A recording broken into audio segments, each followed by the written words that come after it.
अरे बापरे! केकवर आला स्पायडरमॅन. श्री स्वामी समर्थ. कसे आहात सगळे? तर आज जे काही मी केक बनवलेत आणि जे काही मी ह्या व्लॉगमध्ये आलेत, म्हणजे मी जे ॲड केलेत ते सगळे म्हणजे मी फर्स्ट टाईम बनवलेत. फक्त त्याच्यामधला एकच केक आहे जो मी रिपीट केला आहे, कारण कस्टमरने माझीच डिझाईन मला सेंड केली होती.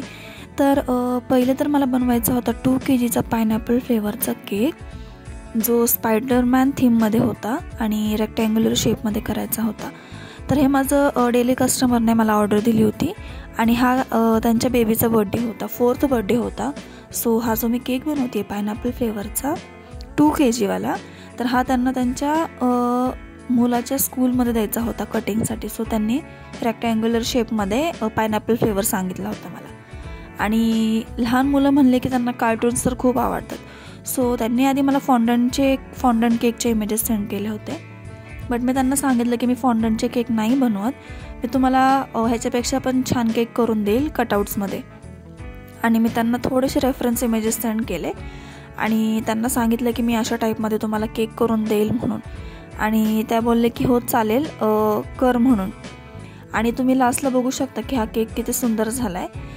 तर मी ह्या केकला हाईट यावी म्हणून काय केलं, माझ्याकडं रेक्टँग्युलर टिन आहे, जो मला प्रॉपर त्याची साईज नाही सांगता येणार, बट 2 kgचाच आहे तो. सो मी म्हणजे 2 kgचा जो पूर्ण बेस आहे तो जर व्हायला म्हणजे खूप वेळ लागतो आणि माझ्याकडे तेवढा वेळ नव्हता. सो मी पहिले 1 kgचा बेस लावला त्याच्यामध्ये आणि नंतर परत 1 kgचा लावला, जेणेकरून केकला एवढी हाईट आली आहे. सो तुम्हालाही जर केकला हाईट हवी असेल तर तुमच्याकडे 2 kgचा किंवा 1.5 kgच्या केकची ऑर्डर आली तर तुम्ही त्याला डिवाईड करून लावू शकता, कारण त्यानेच केकला अशी छान हाईट येते. आणि सगळ्यांनाच माहिती आहे, सगळ्यांना म्हणजे जे होम बेकर्स आहेत किंवा जे बेकर्स आहेत त्यांना सगळ्यांना माहिती आहे की जेवढा फास्ट आपला राऊंडवाला किंवा हार्ट शेपवाला केक होतो त्याच्यापेक्षा डबल टिबल वेळ स्क्वेअर आणि रेक्टँगल शेपच्या केकला लागतो. आणि हा लागतोच, कारण त्याला फिनिशिंगला खरंच खूप वेळ लागतो. म्हणजे काहींना वाटत असेल की राऊंडला वेळ लागत असेल कारण त्यांना फिनिशिंगला वेळ लागतो, बट ह्याला काय फक्त कॉर्नर्स असतात, एजेस असतात आणि सरळ सरळ फक्त स्पॅच्युला फिरवायचा.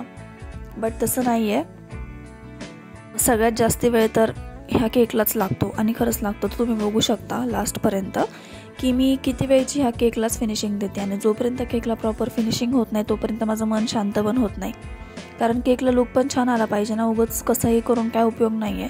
आणि कस्टमरलासुद्धा आवडला पाहिजे. तर कस्टमरनेसुद्धा मला खूप छान फीडबॅक दिला, त्यांनासुद्धा केक खूप आवडला. आणि तुम्ही म्हणजे अजून पण आपल्या चॅनलला सबस्क्राईब नसेल केलं तर प्लीज सबस्क्राईब करा लवकरात लवकर, कारण आपल्याला आपलं टार्गेट कंप्लीट करायचं आहे. म्हणजे आय होप आपलं टार्गेट कंप्लीट होईल की दिवाळीपर्यंत 500 सबस्क्रायबर्स कंप्लीट करायचं आहे. सो प्लीज सपोर्ट करत राहा, जाऊन सबस्क्राईब करा, तुमच्या फॅमिली फ्रेंड्समध्ये जाऊन शेअर करा आणि बेल आयकॉनवर सुद्धा क्लिक करायला विसरू नका. तर आजचा व्लॉग मी एकदम डिटेलमध्ये तुमच्यासोबत शेअर केलेला आहे आणि एकदम तुम्ही बघताय की मी ह्या केकला एकदम शार्प एजेस करते, कारण जेवढे शार्प एजेस असतील असं पण ह्याच्यावरती पूर्ण मी डिझाईनच करणार होते, बट तरी पण मला ह्या केकला फिनिशिंग प्रॉपर करायची होती. तर मी थोडा वेळ क्रम कोटिंग करून त्याला फ्रीजमध्ये सेट व्हायला ठेवलं. थोडा वेळ म्हणजे तरी 1 तास तरी ठेवला, कारण हा केक ना दुसऱ्या दिवशी कस्टमरला मॉर्निंगला हवा होता 10-11पर्यंत आणि हा केक सकाळी होणं पॉसिबल नव्हतं. सो मला कस्टमरनेच आयडिया दिली आणि मी सुद्धा तेच फॉलो करणार होते. तर हा केक मी आदल्या दिवशीच रेडी करून ठेवला. रात्री 12:30-1पर्यंत मी हा केक करत होते आणि मी रात्रीच हा केक रेडी करून ठेवला. आणि सकाळी उठून फ्रेश वगैरे होऊन फक्त ह्याच्यावरती कटआउट्स वगैरे लावले. कटआउट्स वगैरे लावून थोडंसं डेकोरेट करून घेतला आणि खूप सुंदर हा केक झाला आहे. जर तुम्ही लास्टपर्यंत बघितलात तर तुम्हाला नक्कीच कळेल की हा केक किती सुंदर झाला आहे. आणि नंतर बेस वगैरे क्लीन करून घेतला. ॲक्च्युली मी ह्या केकला मेजर करत होते, बट मेजरमेंट मशीन पडली छोटी आणि केकचा बेस एवढा मोठा झाला होता की मला मेजरच करता येत नव्हतं आणि काही मला नीट दिसत पण नव्हतं. तर स्पायडरमॅन थीम केक करायचा होता मला आणि लहान मुलाचा बर्थडे होता 4 इयर्सच्या बेबीचा. सो तुम्ही बघू शकता की मी कशी डिझाईन करते ह्याला. आणि ह्या केकसाठी मी ब्ल्यू आणि रेडचं कलर कॉम्बिनेशन यूज केलं आहे, कारण स्पायडरमॅनला शक्यतो हे 2च कलर असतात, ब्ल्यू आणि रेडमध्ये. सो पहिले तर मी ब्ल्यू कलरनी बॉर्डर्स करून घेतल्या आणि मी ह्या केकसाठी जास्त पण डार्क कलर यूज नाही केलेत, कारण हा केक लहान मुलांना खायचा होता. टीचर्ससुद्धा खाणार होते, बट लहान मुलं जास्ती करून खाणार होते. आणि हे कलर्स काय हार्मफुल नसतात, किती पण डार्क क्रीम केली वगैरे तरी काय हार्मफुल नसतात. हे इटेबल आणि फूड कलर असतात आपले नॉर्मल, सो ह्यानी काय हार्मफुल नसतं. बट तरी पण मी जास्ती डार्क कलर यूज नाही केले, कारण ते मला नाही पटत. म्हणजे जर जास्ती डार्क कलर असतील तर मी कोणत्याच केकला तसे खूप जास्त डार्क कलर यूज करत नाही, कारण ज्यावेळेस केक पूर्ण रेडी होतो आणि आपण केकचे फोटोज काढतो त्यावेळेस ते फोटोमध्ये दिसूनच येतं की डार्क कलर झाला आहे. सो मी अति डार्क कलर यूज नाही करत केकसाठी, नॉर्मल कलर यूज करते. तर तुम्ही स्वतःच बघत असाल, माझे सगळे केक बघितले असतील तुम्ही की मी जास्ती करून डार्क कलर यूज नाही करत. तर हे सगळे असे बॉर्डर्स वगैरे काढून झाले आणि इथेच केक तुम्ही समजून जा की कसा होणार आहे, म्हणजे लुक कसा होणार आहे केकचा. नंतर मी मध्ये एक छोटासा रेक्टँगल काढून घेतला, जिथे मला ब्ल्यू कलरनी पूर्ण डॉट्स काढून घ्यायचे होते.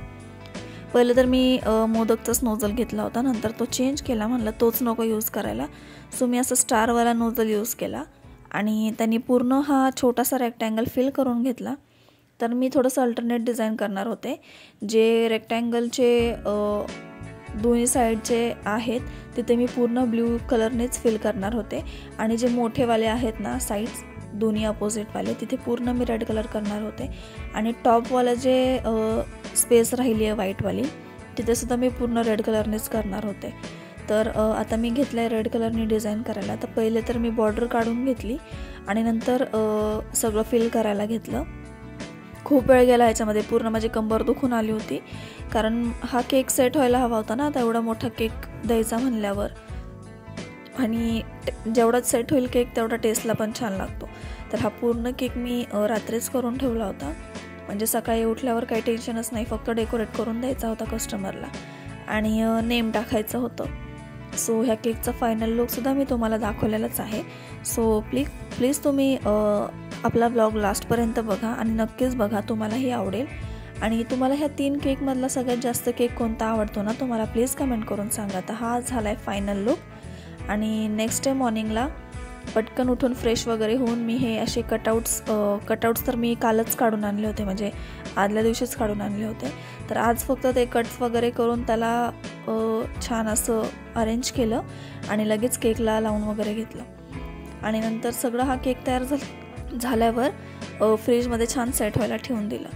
तर केक तर आपला पूर्ण रेडी झाला आहे. तर सगळ्या साईड्सने मी स्टिकर्स वगैरे कटआउट्स लावून घेतले आणि हा आहे आपल्या केकचा फायनल लुक. तर कसं वाटलं तुम्हाला हा केक, प्लीज मला कमेंट करून सांगा. आणि नंतर आता मी बनवणार होते रसमलाई केक, जो हाफ KGचा होता आणि त्याच कस्टमरचा होता. त्यांच्या मुलाचा म्हणजे संध्याकाळी घरी बर्थडे सेलिब्रेशनसाठी हवा होता त्यांना. तर हा केक आहे जंगल थीमचा आणि हाफ KG रसमलाई फ्लेवरमध्ये बनवायचा होता मला हा केक. आणि हा केक कस्टमर संध्याकाळीच घ्यायला येणार होते. सो मी रसमलाईचे जे बॉल्स असतात ते मी ऑलरेडी साईडला काढून त्यांचा क्रश करून ठेवला होता एका बाउलमध्ये आणि भरपूर अशी रसमलाई मी ॲड केली ह्याच्यामध्ये, कारण कस्टमरला असं वाटायला नको की ही कमी वगैरे यूज करते. तुम्ही स्वतःच बघू शकता की मी जेवढी रसमलाई आणली ना तेवढी पूर्ण मी ह्या केकसाठी यूज केली आहे.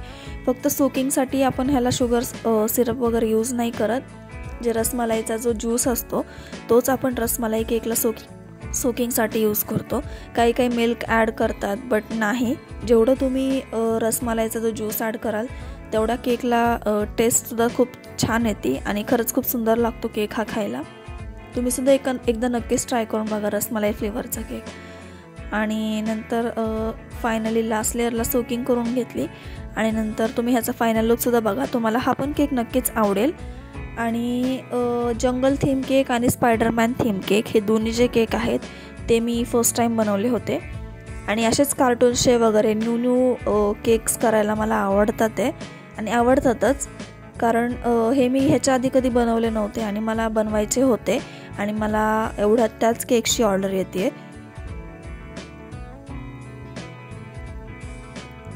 सो मी एकदम हॅपीली हे केक्स बनवते आणि सगळे केक खूप सुंदर झालेत. तुम्ही लास्टपर्यंत जर व्लॉग बघितला तर तुम्हाला सगळे केक आवडतील. बट तरी पण तुम्हाला ह्या सगळ्यांमधला कोणता केक सगळ्यात जास्त आवडला ना, प्लीज मला कमेंट करून सांगा. तर हा जंगल थीम केक होता. सो ह्याला मला लाईट ग्रीन कलर यूज करायचा होता आणि ह्याचंसुद्धा मला कस्टमरने डिझाईन पाठवली होती, बट तो सुद्धा फॉन्डंटमध्ये होता. आणि ह्याला पण सेम झालं की मी कस्टमरला माझ्याकडून डिझाईन पाठवली की कस्टमरने फक्त एवढंच सांगितलं होतं की त्याला फक्त कार्टूनवाले केक हवेत. सो मी जंगल थीमचा केक कधी केला नव्हता आणि मी त्यामुळे त्यांना जंगल थीमच्या केकचा फोटो पाठवून दिला, कारण मला माहीत नव्हतं की त्यांना किती के जी बनवायचं आहे, काय बनवायचं आहे. सो मी 2 kgचा फोटो पाठवला त्यांना. आणि त्यांना तोच आवडला. सो ते बोलले की तू ह्याच्यामध्येच बनव रसमलाई केक. आणि मी तो 2 kgचा केक होता तो 1/2 kgमध्ये कन्वर्ट करून त्यांना बनवून दिला. तर मी ह्याच्यामध्ये सुद्धा कटआउट्स यूज केलेत आणि ते कटआउट्स मी किती चांगल्या पद्धतीने वापरलेत हे तुम्हाला कळेलच. तर इथे मी फिनिशिंग झाली आहे केकला आणि नंतर आता ग्रास बनवायला घेतली. तर माझ्याकडे ग्रासचा नोझल आहे, बट तो नीट नाही आहे. मला एक न्यू ग्रासचा नोझल घ्यायचाच आहे, बट तोपर्यंत मी ह्या छोट्या नोझलनेच काम चालवते. थोडासा वेळ लागतो ह्याने, बट ठीक आहे, होऊन जातं ह्याने पण. आणि छानशी अशी ग्रास वगैरे करून घेतली मी सगळीकडून. ग्रासच्या नोझलचं काय होतं ना की त्याला भरपूर होल्स असतात. सो त्यांनी एकदाच सगळी अशी छान एकदम थिकवाली अशी ग्रास पडते. आणि ह्याला एकच नोझल, एकच पॉईंट आहे. सो ह्यानी आपल्याला ते घट्ट बनवायला लागतं. म्हणजे जो थिकनेस असतो ना ग्रासमध्ये, जो जंगलवाला लुक पाहिजे तो आपल्याला स्वतः क्रिएट करायला लागतो ह्यानी. म्हणजे ज्यांच्याकडे ग्रासचा नोझल नाही आहे ती लोक ही ट्रिक यूज करू शकतात. तर लास्टला मी केकचे फायनल लुक दाखवलेलेच आहेत. आणि तुम्ही अजूनही आपल्या चॅनलला सबस्क्राईब नसेल केलं तर प्लीज जाऊन चॅनलला लवकरात लवकर सबस्क्राईब करा. भरपूर सारं प्रेम द्या, खूप सपोर्ट करा. आणि तुमच्यासोबत असे न्यू व्हिडिओज केकचे आहेत ते येत राहतील. आधीमध्ये मी लाईव्हसुद्धा येते, तर लाईव्ह मी अपलोडसुद्धा करते. सो जे लाईव्हला जॉईन होत नाही ते नंतर लाईव्ह चेक करू शकता जाऊन, कारण तिथे मी डिझायनिंगचा पार्ट दाखवते, कधी काही वेगळं दाखवते. तर हा आत्ता जो मी केक बनवते आहे, हे केकचा डिझायनिंगचा जो पार्ट आहे तो मी लाईव्हला अपलोड केलेला आहे, कारण मी ह्या केकचे डिझाईन लाईव्ह येऊन बनवत होते. कारण मला तुम्हाला दाखवायचं होतं की बेंटो केक कसा डिझाईन करायचा, कसा बॉक्समध्ये अरेंज करायचा वगैरे. सो मी ते लाईव्ह येऊनच दाखवलं होतं तुम्हाला. आणि भरपूर जणांनी लाईव्ह त्यावेळेस जॉईन केलं होतं. ॲक्च्युली मी आधी अनाऊन्स नाही करत लाईव्ह यायच्या आधी, कारण माझंच नक्की नसतं की मी लाईव्हला येईल की नाही. त्यामुळे मी अचानक लाईव्ह येते आणि ज्यांनी बेल आयकॉनवर क्लिक करून ठेवलं आहे त्यांना लगेच नोटिफिकेशन येतं मी लाईव्ह आलेलं. तर तुम्हालाही नोटिफिकेशन हवं असेल मी लाईव्ह आलेलं तर लवकरात लवकर जाऊन बेल आयकॉनवर सुद्धा क्लिक करा आणि आपल्या चॅनलला असंच सपोर्ट करत राहा. लवकरात लवकर जाऊन सबस्क्राईबसुद्धा करा आणि एकदम फास्टमध्ये आपल्याला सबस्क्रायबर्स ग्रो करायचे आहेत. तर प्लीज सपोर्ट करत राहा. तर हा आहे जंगल थीमचा फायनल लुक. तर कसं वाटलं तुम्हाला हा केक प्लीज मला कमेंट करून सांगा. आणि खरंच हा मी फर्स्ट टाईम बनवलेला आहे. नंतर हा आहे हार्ट शेप बेंटो केकचा फायनल लुक. कसं वाटलं नक्कीच सांगा. आजच्यासाठी एवढंच. Thank you, bye.